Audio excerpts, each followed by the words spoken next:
نحمده ونصلي على رسوله الكريم اما بعد فاعوذ باللہ من الشیطان الرجیم بسم اللہ الرحمن الرحیم رب اشرح لی صدری ویسر لی امری واحلل عقدۃ من لسانی یفقہوا قولی اللہم فقہنا فی الدین رب زدنی علما الصلاۃ والسلام علیک یا سیدی یا رسول اللہ وعلی آلک واصحابک یا سیدی یا حبیب اللہ۔ آج ہمارا چوتھا پارہ ہے۔ چوتھے پارے کی پہلی آیت مبارکہ میں بیان ہوا کہ اگرچہ اللہ کی راہ میں خرچ کیے ہوئے ہر مال کا اس کے مطابق اجر ملے گا، لیکن نیکی کا مرتبہ کمال یہ ہے کہ اسے اپنے پسندیدہ اور محبوب مال کو اللہ کی راہ میں خرچ کیا جائے۔ یعنی نیکی کا جو مرتبہ کمال ہے، یعنی بلند درجے کی جو نیکی ہے وہ یہ ہے کہ اپنے پسندیدہ اور محبوب مال کو اللہ کی راہ میں خرچ کیا جائے۔ مطلوب تک پہنچنے کے لیے محبوب کی قربانی اور ایثار ضروری ہے۔ ساتھ ہی واضح کیا کہ اللہ تعالیٰ کی راہ میں پیش کردہ ہر مال اور قربانی کا مقصد صرف اور صرف اللہ کی رضا ہونا چاہیے، ریاکاری نہیں ہونی چاہیے۔ یعنی دوسروں کو دکھاوے کے لیے آپ کو نیکیاں نہیں کرنی، صرف اللہ کی رضا کے لیے۔ اللہ ہمارے ہر فعل سے واقف ہے، لہٰذا دکھاوا کر کے نیکی کو ضائع نہیں کرنا چاہیے۔ حضور نبی کریم صلی اللہ علیہ وآلہ وسلم اونٹ کا گوشت کھاتے تھے اور اونٹنی کا دودھ نوش فرماتے تھے۔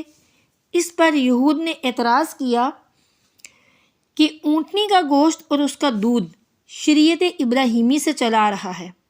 تو حضور نبی کریم صلی اللہ علیہ وآلہ وسلم اگرچہ امی یعنی کہ اپنی پیدائشی حالت پر تھے اور آپ نے رسمی طور پر لکھنا پڑھنا نہیں سیکھا تھا، مگر آپ نے یہود کو چیلنج کیا کہ اگر تمہارا دعویٰ سچا ہے تو پھر ایسے کرو کہ توریت لے آؤ اور اس میں یہ حکم دکھا دو، ورنہ یہ اللہ پر تمہارا افطرا ہے، یعنی کہ جھوٹ باندھنا ہے، کیونکہ شرعی طور پر کسی چیز کو حرام قرار دینا یہ اللہ عز و جل کا حق ہے، یا اس کے اختیار سے رسول اللہ صلی اللہ علیہ وآلہ وسلم کا حق ہے، جیسا کہ سورہ الاعراف کی آیت نمبر 57 میں ہے۔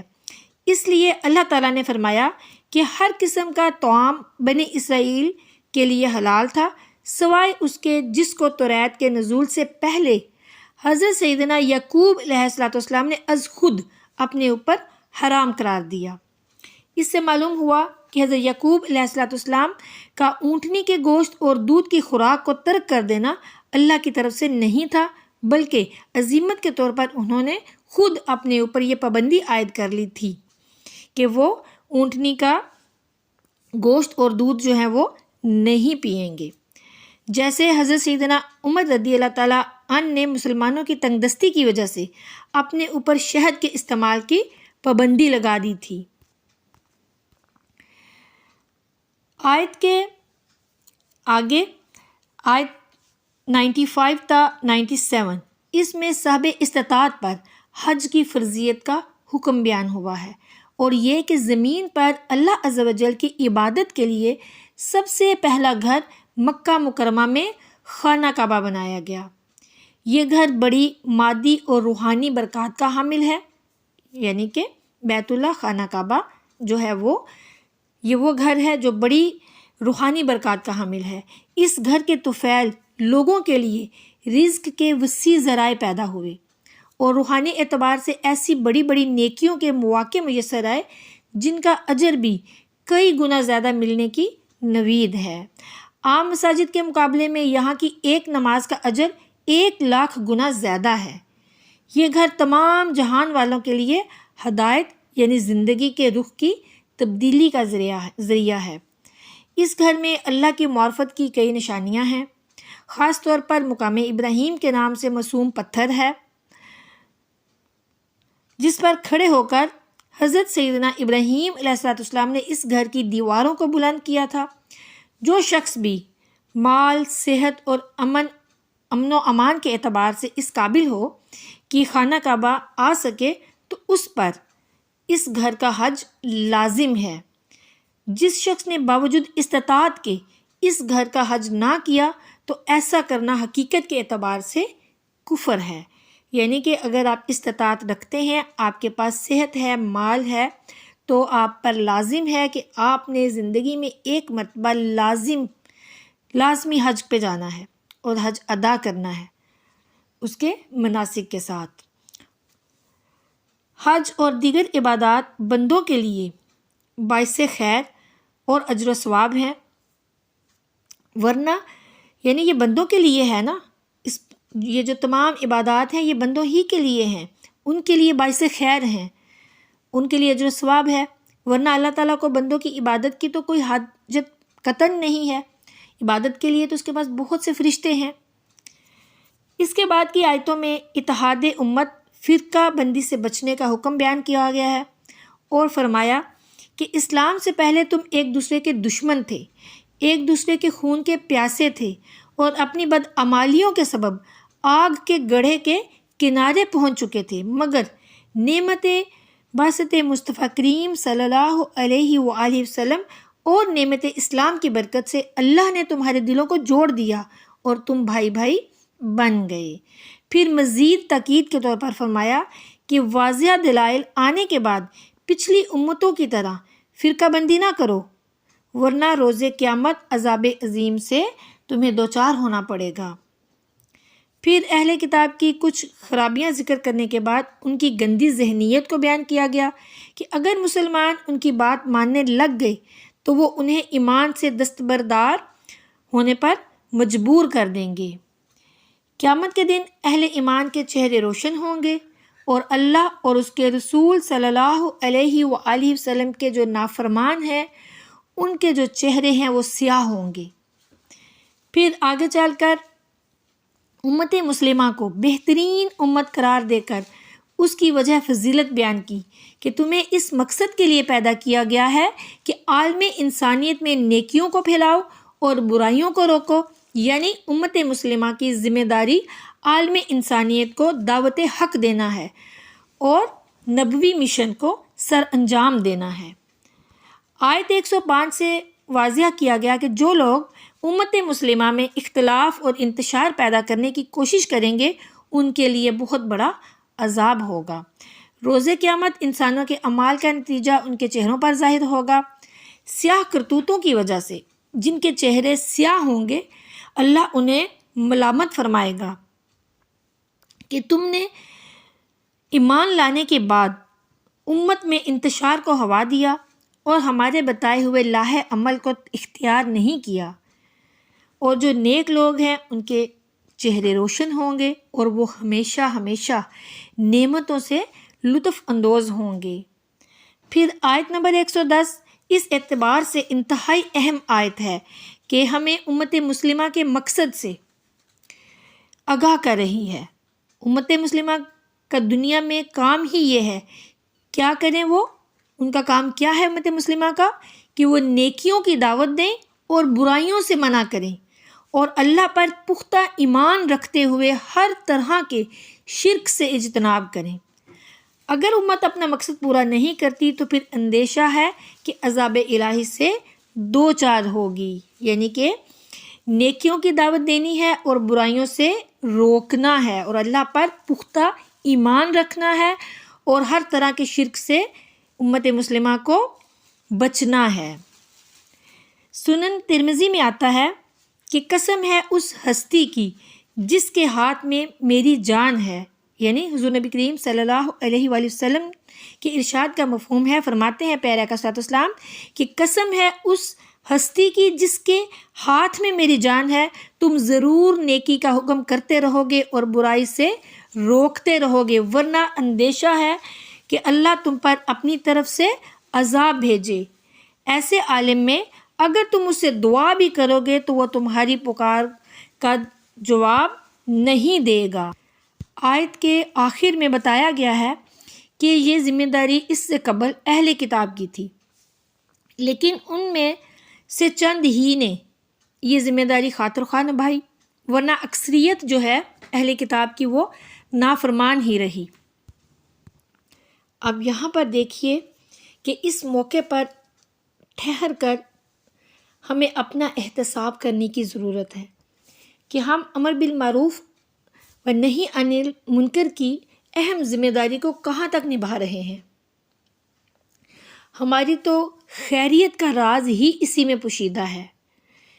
اس ذمہ داری کو نہ نبھا کر گویا ہم اپنے آپ پر ظلم ہی کر رہے ہیں، اور اب خیریت کا کلاوہ جو ہے اپنی گردن سے باہر نکال رہے ہیں۔ تو ہمیں امر بالمعروف و نہی عن المنکر کی جو اہم ذمہ داری ہے اس کو نبھانا ہے۔ یہاں یہ بات بھی یاد رکھنی چاہیے کہ تمام اہل کتاب جو ہیں ایک جیسے نہیں ہیں، بعض ان میں معتدل مزاج بھی ہیں جو راتوں میں اللہ کے کلام کی تلاوت کرتے اور نماز پڑھتے ہیں، اللہ اور آخرت پر ایمان لانے کے ساتھ امر بالمعروف و نہی عن المنکر بھی کرتے ہیں، یعنی کہ نیکی کا حکم دیتے ہیں اور برائیوں سے روکتے ہیں۔ اللہ تعالیٰ ان کی نیکیوں کو نظر انداز نہیں کرے گا اور اللہ متقیوں کو خوب جانتا ہے۔ پھر اس کے بعد بتایا گیا کہ کافروں کے مال اور اولاد ان کے کسی بھی کام نہیں آ سکیں گے، وہ دائمی طور پر جہنم میں رہیں گے۔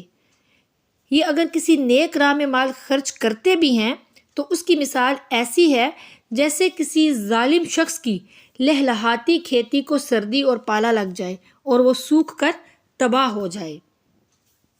در حقیقت ایمان سے انکار کر کے انہوں نے خود ہی اپنے اوپر ظلم کیا ہے۔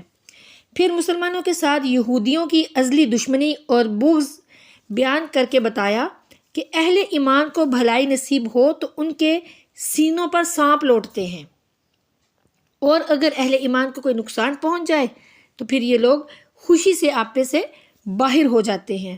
البتہ اگر اہل ایمان حق پر استقامت کا مظاہرہ کرتے رہیں اور اللہ کی نافرمانی سے بچیں تو اہل کتاب کی سازشیں ان کا کچھ نہیں بگاڑ سکتی۔ پھر منافقوں کو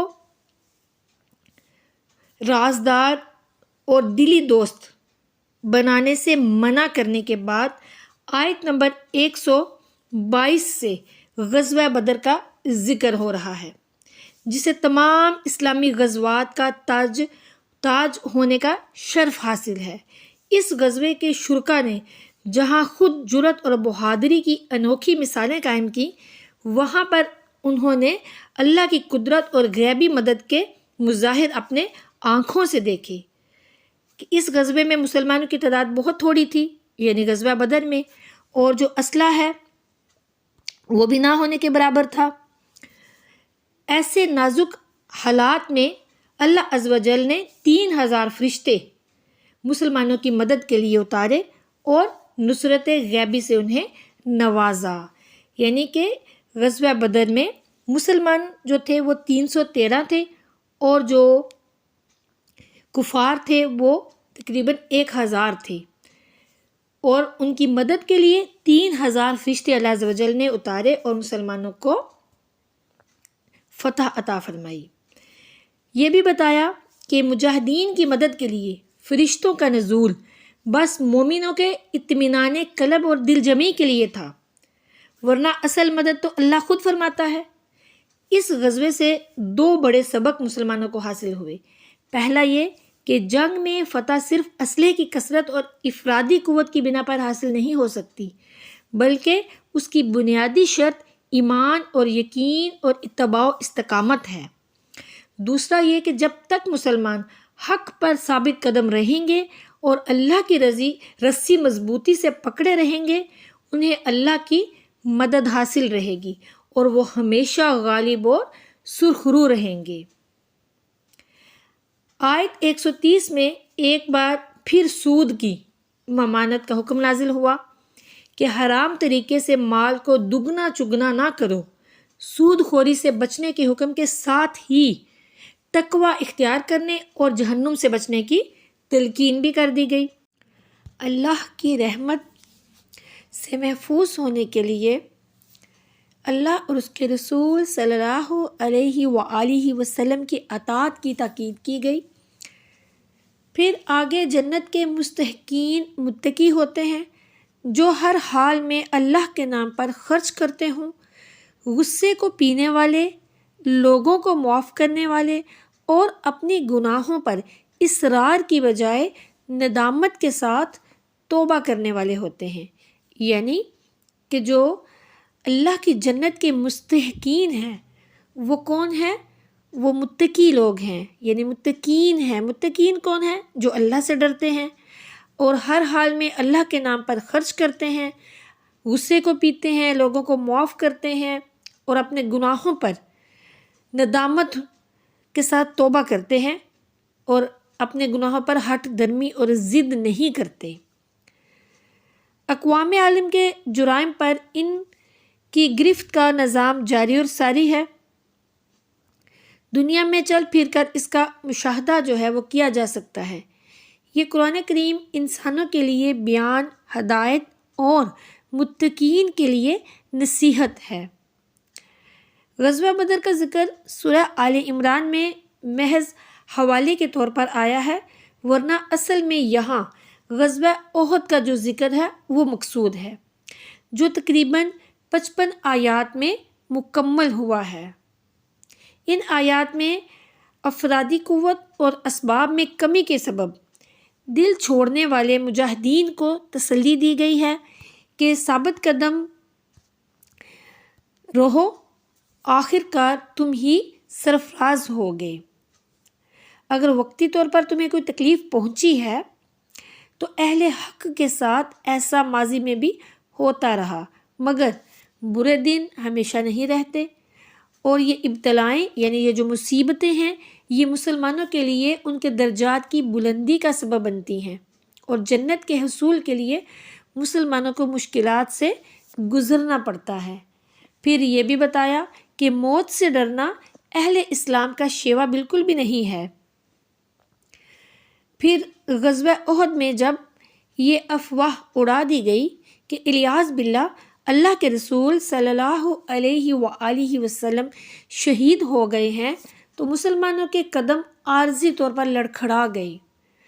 ان کو اطمینان دلانے کے لیے اللہ عز و جل نے فرمایا، اور محمد صلی اللہ علیہ وآلہ وسلم اللہ کے رسول ہی تو ہیں، ان سے پہلے بھی رسول گزر چکے ہیں، تو اگر قضائے الہی سے وہ وصال کر جائیں یا بفرض محال شہید ہو جائیں تو کیا تم الٹے پاؤں واپس پلٹ جاؤ گے؟ یعنی مسلمان کو ہر حال میں راہ حق میں ثابت قدم رہنا چاہیے۔ گزشتہ امتوں کے بلند ہمت اہل حق کا یہ شعار بتایا کہ وہ ہر مشکل اور مصیبت میں اللہ سے استغفار کیا کرتے ہیں۔ غزوہ احد میں پیش آمد بعض مناظر کی قلبی تصویر کشی کرتے ہوئے کافروں پر مسلمانوں کا رعب ڈال کر اہل ایمان کو مستقبل میں کامیابی کی نوید سنائی گئی ہے۔ جن اہل ایمان سے میدان احد میں کسی قسم کی کمزوری کا مظاہرہ ہوا تھا انہیں معاف کرنے کا اعلان بھی کیا گیا ہے، اور جن منافقین نے جہاد پر اعتراضات کر کے مسلمانوں کی صفوں میں انتشار اور فساد پیدا کرنے کی کوشش کی تھی ان کی سخت گرفت کی گئی ہے۔ پھر منافقوں کا کہنا تھا کہ مسلمانوں کی تعداد اور اسلحے میں کمی اور کافروں کی تعداد اور اسلحے میں برتری کے پیش نظر میدان قتال میں اترنا کوئی دانش مندی نہیں ہے، بلکہ یہ جہاد ہی نہیں ہے۔ اگر یہ لوگ ہماری طرح گھروں میں بیٹھے رہتے تو قتل ہونے اور زخمی ہونے سے بچ جاتے۔ تو قرآن مجید کہتا ہے کہ تم پر جب گھروں میں موت کا فرشتہ مسلط ہو کر تمہیں موت کے منہ میں دھکیلے گا تو اس وقت تم موت سے کیسے بچو گے؟ موت تو ہر حال میں آ سکتی ہے اور ہر جگہ پر آ سکتی ہے، ضروری تو نہیں کہ صرف میدان جہاد جو ہے اسی میں ہی موت آئے، گھر بیٹھے بھی موت آ سکتی ہے۔ اگلی آیات میں لوگوں کو دعوت غور و فکر دی گئی ہے۔ کہ زمین پر چل پھر کر اللہ کی ہدایت کو جھٹلانے والی قوموں کے انجام کو دیکھو اور اس سے عبرت حاصل کرو۔ اللہ کا یہ کلام اللہ کی نافرمانی سے بچنے والوں کے لیے حق کی وضاحت، سیدھے راستے کی رہنمائی اور دلوں کو نرم کرنے کا سامان رکھتا ہے۔ کوئی ہے جو اس نعمت کی قدر کرے اور اس سے استفادہ کر کے دنیا اور آخرت کی بھلائیاں سمیٹ لے۔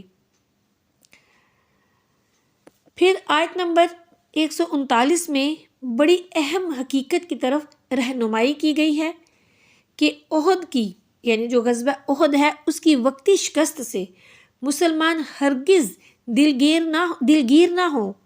غلبہ جو ہے مسلمانوں کا ہی ہوگا بشرطے کہ وہ حقیقی ایمان سے بہرہور ہوں اور حضور نبی کریم صلی اللہ علیہ وآلہ وسلم کی ہدایات پر گامزن ہوں۔ کلمہ طیبہ پر لینے سے ہمیں قانونی ایمان حاصل ہوتا ہے۔ اب ہماری بھرپور کوشش ہونی چاہیے کہ ہمارا دل بھی نور ایمان سے نور منور تابہ ہو جائے، کیونکہ صرف زبان سے لا الہ کہہ دینے سے بات نہیں بنتی جب تک دل اور نگاہ بھی دائرہ اسلام میں داخل نہ ہو جائیں۔ ایمان اگر دل میں پیوست ہو تو اس کا لازمی مظہر انسان کے سیرت اور کردار کی پاکیزگی کی صورت میں سامنے آتا ہے۔ اس کے بعد یہ حقیقت واضح کی گئی کہ ہر انسان کی موت کا وقت اللہ کی طرف سے طے شدہ ہے اور موت جو ہے وہ اپنے وقت پر ہی آئے گی۔ البتہ دنیا میں انسان کے پاس دو راستے ہیں، چاہے تو وہ دنیا کی عارضی اور کمتر لذتوں کا طلبگار رہے یا پھر آخرت کی ابدی اور اعلیٰ نعمتوں کو مقصود بنائے۔ جو جس کی آرزو کرے گا اسے اسی میں سے دے دیا جائے گا۔ البتہ آخرت کی نعمتوں کے حصول کے لیے محنت کرنے والے اللہ کے شکر گزار بندے ہیں اور اللہ ضرور انہیں بہترین اجر عطا فرمائے گا۔ سورہ البقرہ آیت نمبر 129 اور 151 کے بعد اب تیسری بار ایک اہم مضمون اس آیت میں بیان ہو رہا ہے، یعنی اللہ عز و جل نے بعثت مصطفیٰ کریم صلی اللہ علیہ وآلہ وسلم کو اہل ایمان کے لیے اپنی نعمت اور احسان قرار دیا اور پیارے آقا کریم صلی اللہ علیہ وآلہ وسلم کے فرائض نبوت کو ایک بار پھر بیان فرمایا۔ چونکہ منافق غزوہ احد کے مجاہدین کو بار بار ذہنی اذیت پہنچاتے ہوئے کہتے کہ اگر تم نے ہماری بات مانی ہوتی اور احد کے میدان میں نہ گئے ہوتے تو ان نتائج سے بچ جاتے۔ اس لیے اللہ عز و جل نے شہداء کی عظمت شان کو مسلمانوں کی طمانیت کے لیے یوں بیان کیا کہ شہداء مردہ نہیں ہیں بلکہ اسلام کے غلبہ اور دفاع کی جنگ میں اپنی جانیں لگا کر حیات ابدی سے ہمکنار ہو کر جنت میں اللہ عز و جل کی نعمتوں سے لطف اندوز ہو رہے ہیں۔ سبحان اللہ۔ اس کے بعد غزوہ حمراء الاسد کا تذکرہ ہے جو غزوہ احد کے فوراً بعد پیش آیا۔ کفار نے دوبارہ حملہ آور ہونے کا فیصلہ کیا تو حضور نبی کریم صلی اللہ علیہ وآلہ وسلم تھکے ماندے اور زخموں سے چور چور مجاہدین کو لے کر ان کے تعاقب میں نکلے تو کافروں نے فرار اختیار کرنے میں ہی عافیت جانی اور مسلمانوں کو حمراء الاسد کے مقام پر لگنے والے تجارتی بازار میں خرید و فروخت سے اتنا منافع ہوا کہ احد کی پریشانی اور نقصان کا تدارک ہو گیا۔ اس نازک موقع پر حضور نبی کریم صلی اللہ علیہ وآلہ وسلم کی دعوت پر لبیک کہنے والوں کے ایمان اور ثابت قدمی کی قرآن کریم نے تعریف کی ہے اور کافروں کی طاقت اور اسلحہ سے خوف زدہ ہونے والوں کو شیطان اور اس کے حمایتی قرار دیا ہے۔ کافروں کی کامیابیوں سے متاثر ہونے والوں کو بتایا ہے کہ یہ اللہ کی طرف سے مہلت اور ڈھیل ہے، ان کے لیے ذلت امیز عذاب تیار کیا گیا ہے۔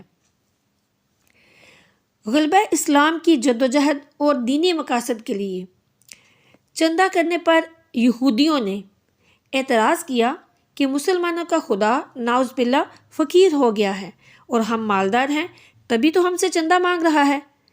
تو حضرت سیدنا ابو بکر صدیق رضی اللہ تعالیٰ عنہ نے اس گستاخانہ بات کہنے والے یہودی کو زد و کوب کیا اور اسے قتل کی دھمکی دی، جس پر یہودی جو ہیں وہ تلملا اٹھے اور حضور نبی کریم صلی اللہ علیہ وآلہ وسلم کے سامنے اپنی گستاخانہ گفتگو سے انکار کر کے حضرت سیدنا ابو بکر صدیق رضی اللہ تعالیٰ عنہ کو سزا دینے کا مطالبہ کرنے لگے۔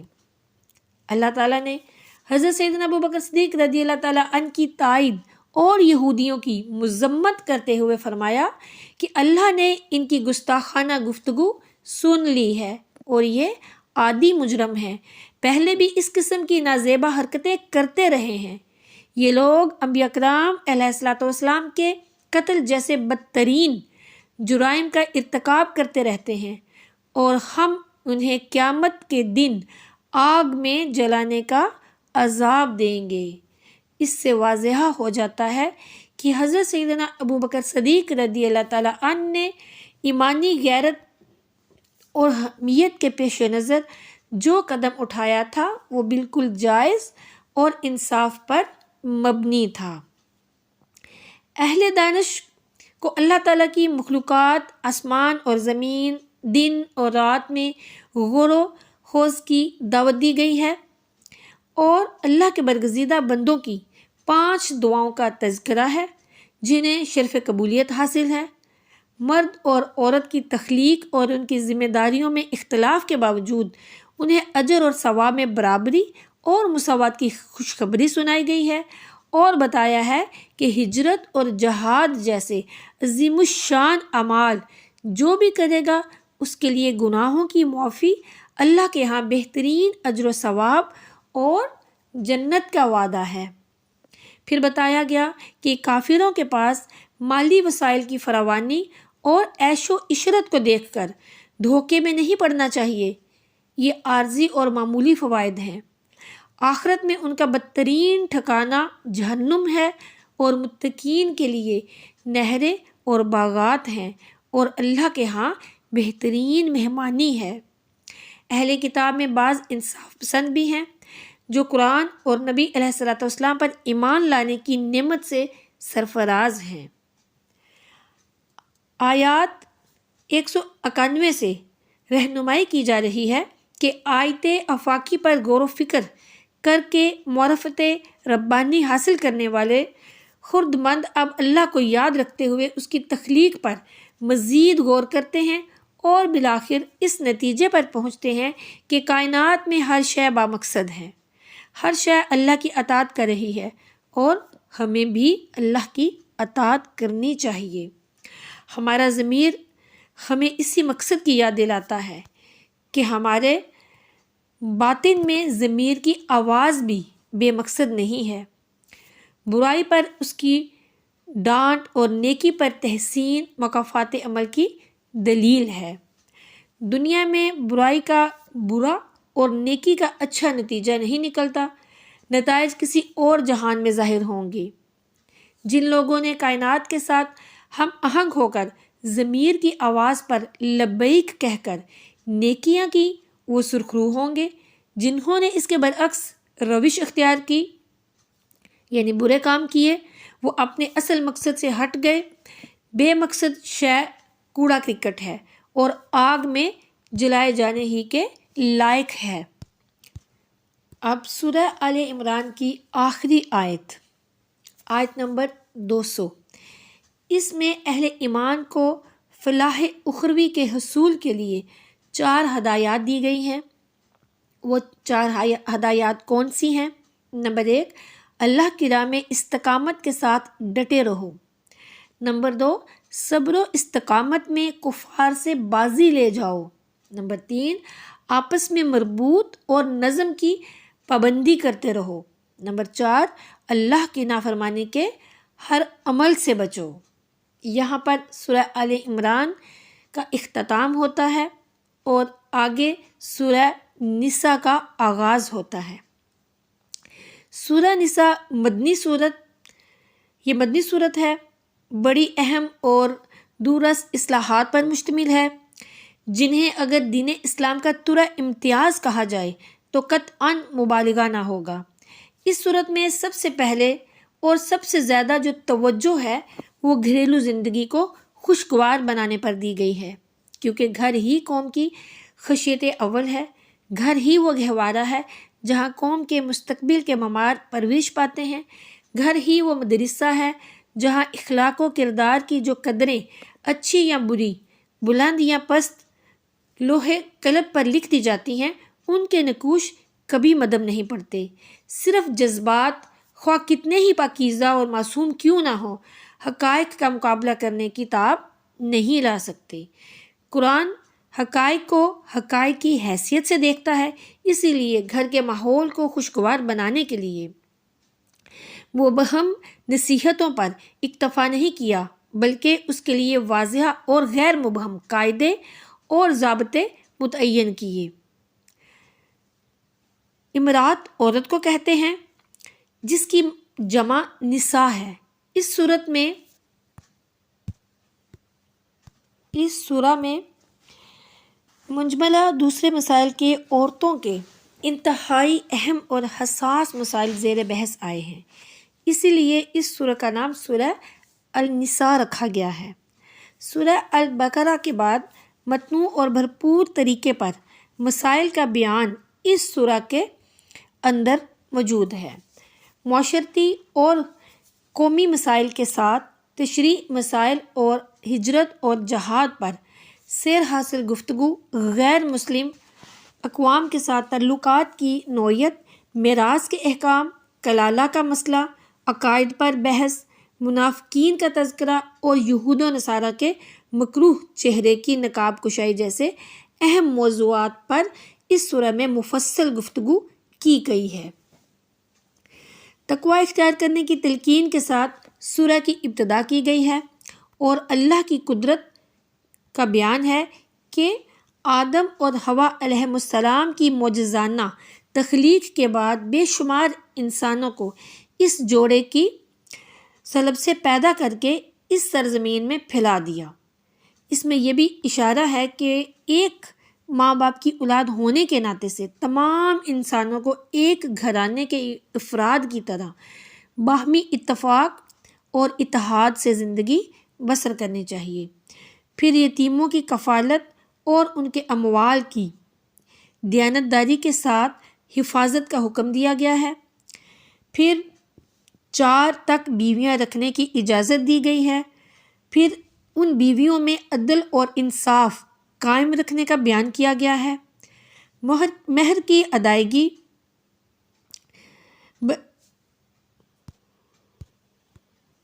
کا ذکر کیا گیا ہے، اور اگر خواتین چاہیں تو اپنا جو مہر ہے وہ معاف بھی کر سکتی ہیں۔ معاشرے میں ناسمجھ افراد کی نگہداشت اور ان کی مالی سرپرستی کا حکم دیا گیا ہے۔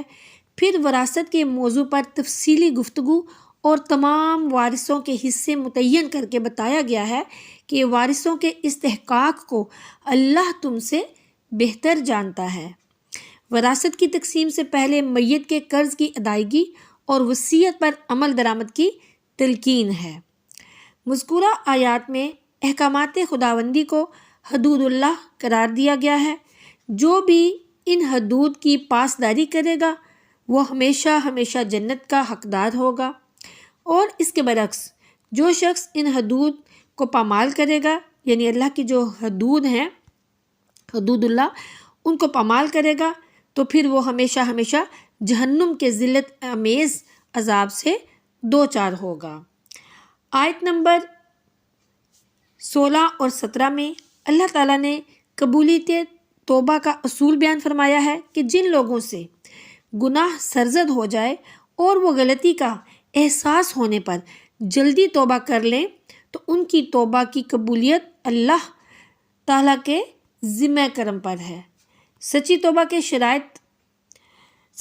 شرائط یہ ہیں کہ گناہ پر حقیقی ندامت اور افسوس ہو، یعنی کہ اگر گناہ ہو گیا تو پھر اس پر حقیقی ندامت ہونی چاہیے، شرمندگی ہونی چاہیے اور افسوس ہونا چاہیے کہ مجھ سے یہ گناہ سرزد ہو گیا ہے، اور آئندہ گناہ نہ کرنے کا عہد بھی کیا جائے کہ یہ گناہ اب مجھ سے سرزد ہو گیا ہے، میں اس پہ شرمندہ ہوں، اب میں اس کو دوبارہ نہیں کروں گا۔ پھر گناہ کو عملاً ترک کرنے کا مصمم ارادہ ہو۔ کسی بندے کے ساتھ زیادتی کی صورت میں اس کا حق جو ہے وہ لوٹایا جائے گا یا اس سے معاف کروایا جائے گا۔ یعنی اگر آپ سے کوئی گناہ ہو گیا، اب اس پر آپ کو شرمندگی ہے، آپ کو ندامت ہے، افسوس ہے، تو پھر آپ نے توبہ کرنی ہے۔ تو آپ نے کیا کرنا ہے کہ آئندہ گناہ نہ کرنے کا عہد کرنا ہے اور جو گناہ ہے اس کو عملاً ترک کرنے کا مضبوط ارادہ کرنا ہے۔ اور اس گناہ میں آپ سے کسی کے ساتھ زیادتی ہوئی ہے تو پھر آپ نے اس کا ازالہ کرنا ہے، یعنی اگر آپ نے کسی کا کوئی مال چوری کیا ہے تو اس کو واپس کریں۔ اسی طرح دل دکھایا ہے یا دل آزاری کی ہے تو پھر آپ نے اس کی جو دل آزاری کی ہے اس کو آپ نے دور کرنا ہے، دل دکھایا ہے، معافی مانگنی ہے، اس کو راضی کرنا ہے تاکہ وہ آپ کو معاف کر دے۔ تو آپ کو یہ کام کرنے ہیں، سچی توبہ کی یہ شرائط ہیں، پھر آپ توبہ کریں، اللہ تعالیٰ قبول فرمائے گا۔ پھر بتایا گیا جو لوگ زندگی بھر گناہ کرتے چلے جاتے ہیں یہاں تک کہ فرشتہ اجل سر پر آ کھڑا ہو اور پھر کہیں کہ میں نے توبہ کی، تو ان کی توبہ کی قبولیت کی کوئی ضمانت نہیں، اور جن کی موت کفر پر واقع ہو جائے ان کی آخرت میں نجات کی بھی کوئی ضمانت نہیں۔ آیت نمبر 22 میں فرمایا کہ سوتیلی ماں سے نکاح مت کرو، یہ بڑی بے حیائی اور اللہ کو ناراض کرنے والا عمل ہے۔ پھر اگلی آیات میں 12 ابدی محرم خواتین اور 2 عارضی محرم خواتین کی فہرست دی گئی ہے۔ ابدی محرم خواتین میں ماں، بیٹی، بہن، پھوپھی، خالہ، بھتیجی، بھانجی، رضائی ماں، رضائی بہن، ساس، سوتیلی بیٹی جس کی والدہ سے تعلق قائم کیا جا چکا ہو، اور بہو شامل ہیں۔ وہ عارضی محرم خواتین یہ ہیں، یعنی کہ پہلی بیوی کی بہن، یعنی 2 بہنوں کو بے یک وقت نکاح میں رکھنا حرام ہے۔ اگر ایک خاتون کو طلاق دے دی جائے یا اس کا انتقال ہو جائے تو پھر اس کی بہن سے نکاح ہو سکتا ہے۔ حدیث مبارکہ میں بیوی کی بہن کے علاوہ اس کی پھوپھی، بھتیجی، خالہ اور بھانجی سے بھی بے یک وقت نکاح میں ممانعت آئی ہے، یعنی کہ اگر بیوی کی بہن، بیوی کی خالہ، پھوپھی، بھتیجی، بھانجی، ان سب کو ایک ہی وقت میں نکاح میں نہیں لیا جا سکتا۔ حدیث مبارکہ میں ہے کہ جن عورتوں سے نسب کے رشتے سے نکاح حرام ہے ان سے رضاعت کے رشتے سے بھی نکاح جو ہے وہ حرام ہے، یعنی کہ جس نے دودھ پیا ہے وہ بھی ان کے ساتھ بھی نکاح حرام ہے۔ سورہ نساء کی آیت نمبر 23 میں یہ مسئلہ بیان کر دیا گیا ہے۔ اللہ عز و جل کی بارگاہ میں دعا ہے کہ وہ ہمیں دین کے بارے میں جو باریک باریک مسائل ہیں ان کو سمجھنے کی توفیق عطا فرمائے اور ان پر عمل پیرا ہونے کی توفیق عطا فرمائے اور اسی کے مطابق زندگی گزارنے کی توفیق عطا فرمائے۔ علم دین سیکھنے کی، سیکھ کر دوسروں تک پہنچانے کی بھی توفیق عطا فرمائے۔ آمین ثم آمین۔